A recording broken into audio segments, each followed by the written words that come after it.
صلی اللہ تعالی علیہ وسلم نے حج ایک فرمایا. قربانی حضور جس دن مدینے آئے اس وقت شروع فرمائی اور ہر سال حضور قربانی دیتے تھے.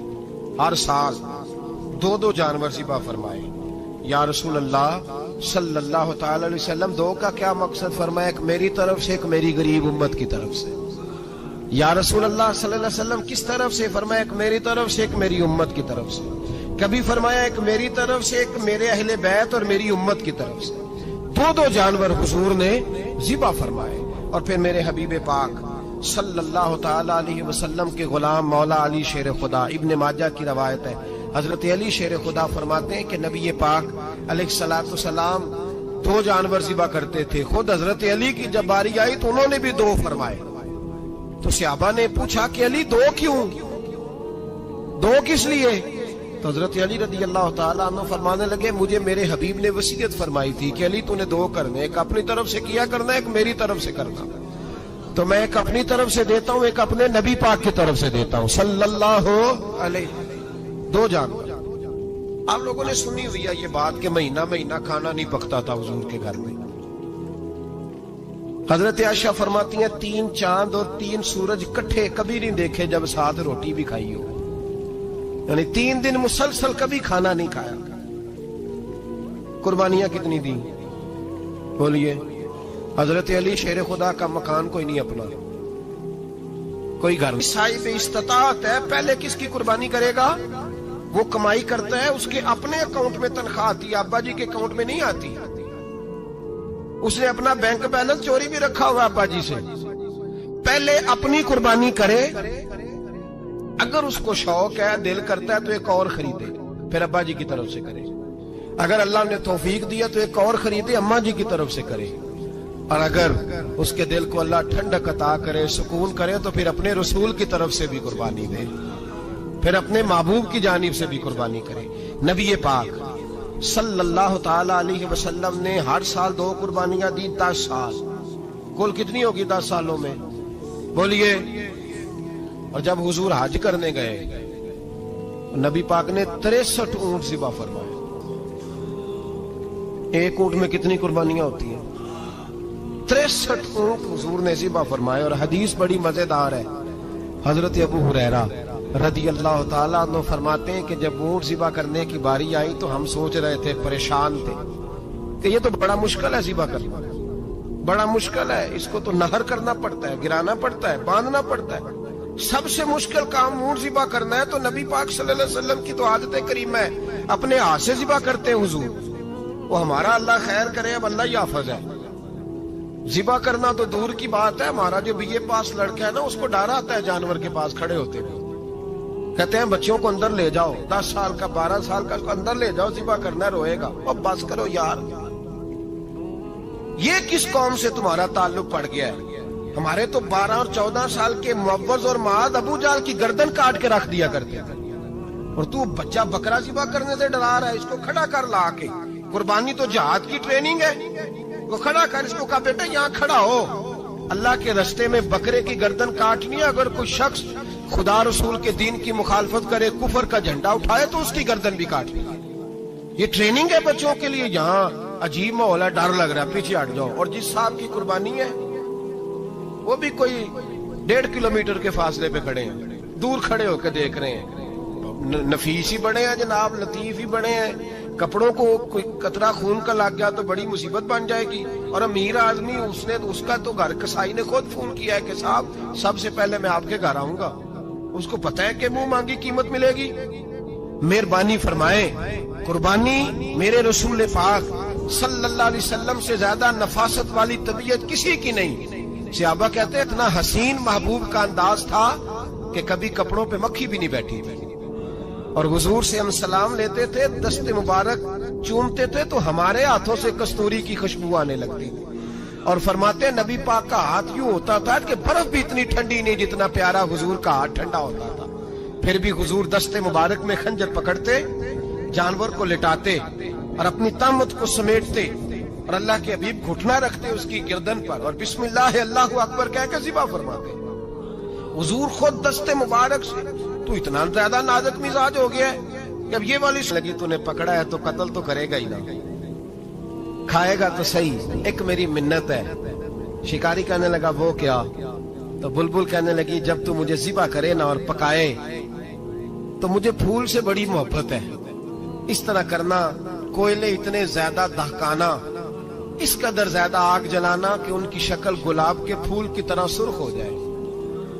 تو جب تو مجھے ان پر جلائے گا تو مجھے تکلیف نہیں ہوگی، اس لیے کہ محبوب کا چہرہ جو سامنے آ جائے گا، مجھے تکلیف نہیں ہوگی۔ پھنسی جو دام میں بلبل تو لگی یوں کہنے، کرے گا قتل کیا تو نے جب اسیر مجھے، کباب شمع کے شعلے پہ کیجیو صیاد، او شکل گل نظر آئے دم اخیر مجھے۔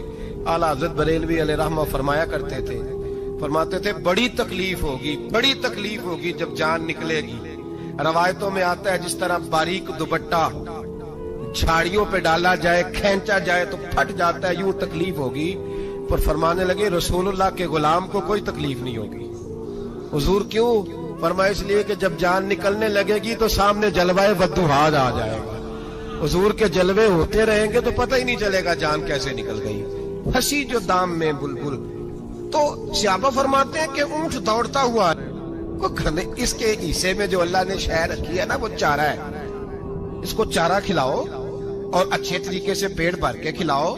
جانور کو پیٹ بھر کے چارہ کھلایا جائے تو جتنی اس کی طبیعت ہوتی ہے اس حساب سے وہ صحت مند ہو جاتا ہے۔ باقی یہ تو آپ کسی شخص کو اتنا کھلا دیں کہ اس کا پیٹ اتنا بڑا ہو جائے، پھول جائے، تو وہ بیچارہ تکلیف میں آئے گا کہ نہیں آئے گا؟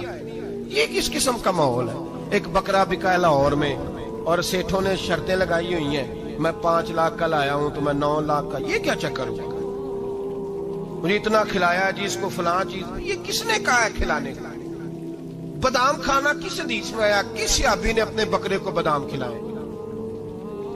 کس نے مکھن کھلایا؟ کس نے پیڑے کھلائے؟ بس کرو، عجیب تماشا لگ گیا ہے۔ اور یہاں تو اتنی بری حالت ہو گئی ہے کہ عورتیں ناچنے لگی ہیں قربانی کے جانوروں کے آگے، بیبیاں بیچنے لگی ہیں۔ اللہ کے غضب کو آواز نہ دو، یہ قربانی ہے کہ ہر چیز کا، مذہب کی ہر شے کا مذاق بنا دیا ہے۔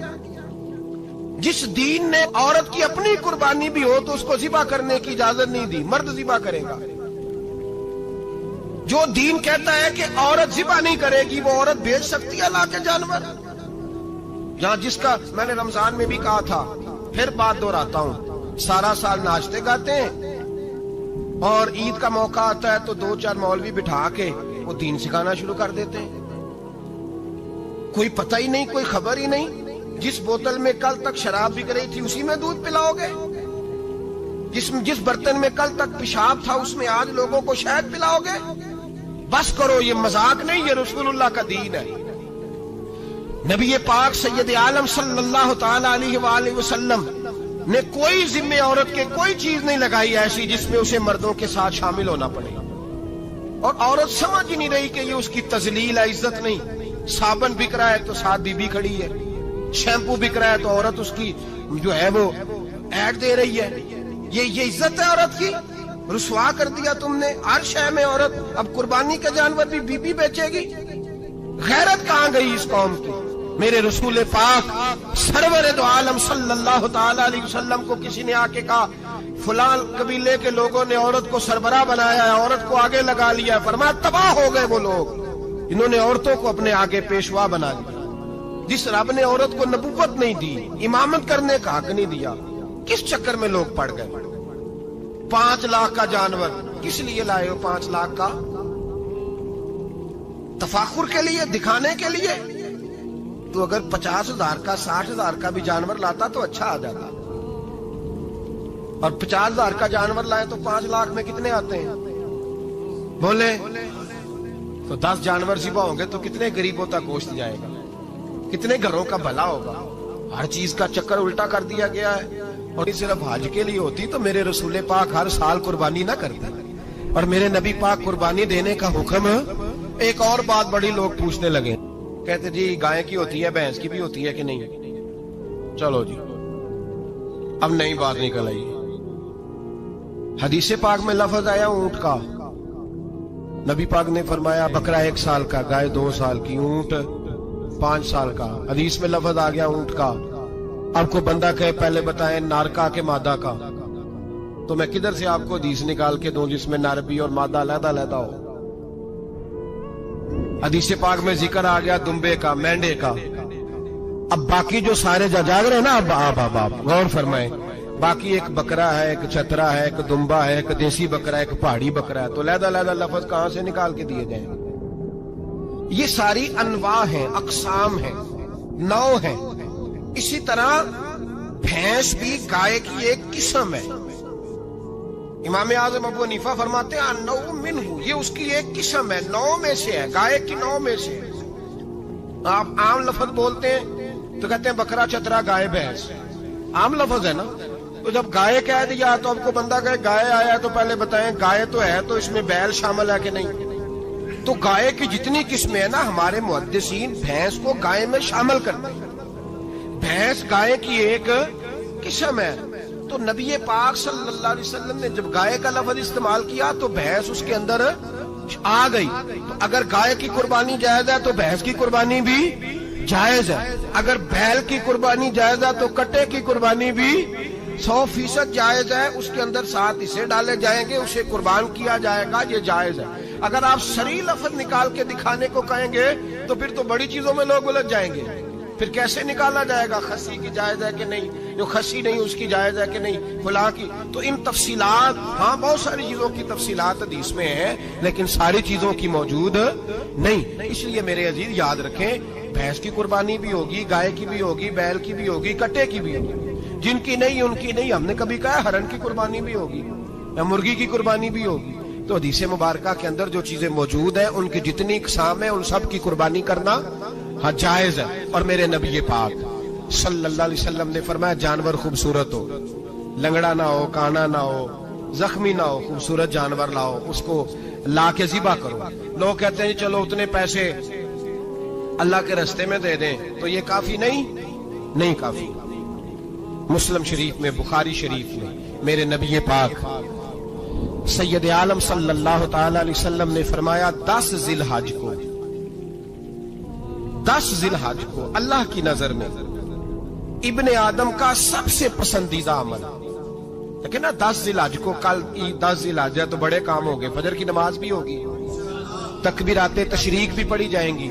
آج فجر سے شروع ہو گئی نا، 9 کی فجر سے لے کر 13 کی عصر تک تکبیرات تشریق پڑھی جائیں گی. اللہ اکبر، اللہ اکبر، لا الہ الا اللہ واللہ اکبر، اللہ اکبر وللہ الحمد، اللہ اکبر، اللہ اکبر، لا الہ الا اللہ واللہ اکبر، اللہ اکبر وللہ الحمد، اللہ اکبر، اللہ اکبر، لا الہ الا اللہ واللہ اکبر، اللہ اکبر وللہ الحمد.